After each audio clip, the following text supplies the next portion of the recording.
শনিবার লোকসভা ভোটের শেষ দফা, তার আগে বৃহস্পতিবার শেষ হয়ে গেল প্রচার। তৃণমূল সূত্রে খবর, লোকসভা ভোটের প্রচারে সারা রাজ্য জুড়ে মমতা বন্দ্যোপাধ্যায় জনসভা ও রোড শো করেছেন 107টি। অভিষেক বন্দ্যোপাধ্যায়ের ক্ষেত্রে সংখ্যাটা 72। কিন্তু ইঙ্গিতপূর্ণ বিষয় হলো, দমদম, কলকাতা উত্তর এবং শ্রীরামপুর লোকসভা কেন্দ্রে প্রচারে যাননি অভিষেক। সেখানে সৌগত রায়, সুদীপ বন্দ্যোপাধ্যায়, কল্যাণ বন্দ্যোপাধ্যায়ের মতো প্রবীণ নেতা প্রার্থী হয়েছেন। আর এখানেই রাজনৈতিক মহলে প্রশ্ন উঠছে, যেহেতু ভোট রাজনীতিতে বয়সের ঊর্ধ্বসীমা বেঁধে দেওয়ার পক্ষপাতী অভিষেক বন্দ্যোপাধ্যায়, তাই কি এই 3 প্রবীণ প্রার্থীর হয়ে ভোট প্রচারে গেলেন না তিনি? যেমন সৌগত মাঝে মাঝে বলে, আমার তো বয়স হয়ে গেল। আরে কিসের বয়স?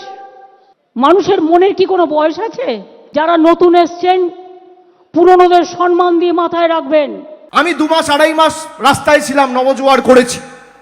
আমার বয়স ছিল 36। আমি পারবো রাস্তায় থাকতে 2.5 মাস? আমার 70 বছর বয়স হলে পারবো না। এটা সত্যি কথা, এটা আপনাকে মানতে হবে। সৌগত রায়ের বয়স এখন 76, সুদীপ বন্দ্যোপাধ্যায়ের 75 এবং কল্যাণ বন্দ্যোপাধ্যায়ের 67 বছর।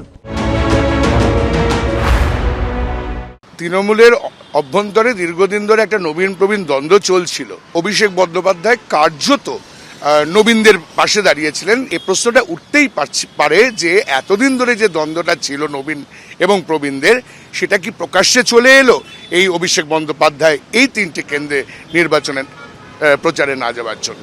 এই 3 জন খুব ঘোষিতভাবে অনেক সময় বলেছেন যে মমতা বন্দ্যোপাধ্যায় ছাড়া অন্য কোনো নেতা তারা চেনেন না বা জানেন না। অভিষেক বন্দ্যোপাধ্যায় না যাওয়াটা একটা বোধহয় একটা রাজনৈতিক এর মধ্যে একটা মেসেজ আছে। অভিষেক বন্দ্যোপাধ্যায় কোথাও হয়তো এটা প্রমাণ করার চেষ্টা করলেন যে যারা তার নেতৃত্বে প্রশ্ন তুলেছেন তাদের পাশে তিনি নেই।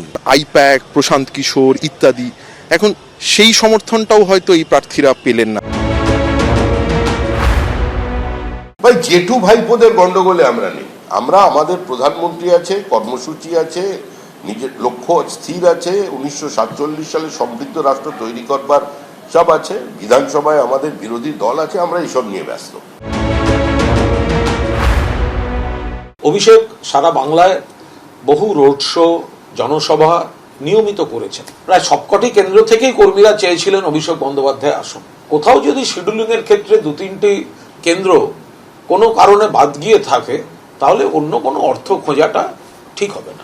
দমদম, কলকাতা উত্তর এবং শ্রীরামপুর 3 কেন্দ্রে শেষ হাসি কারা হাসবেন তা জানা যাবে 4 জুন। কিন্তু তৃণমূলে কি নবীন প্রবীণ দ্বন্দ্ব এখনো কাটেনি? সেই জল্পনা থেকেই গেল। কৃষ্ণেন্দু অধিকারী, উজ্জ্বল মুখোপাধ্যায় ও সৌমিত্র রায়ের রিপোর্ট, এবিপি আনন্দ।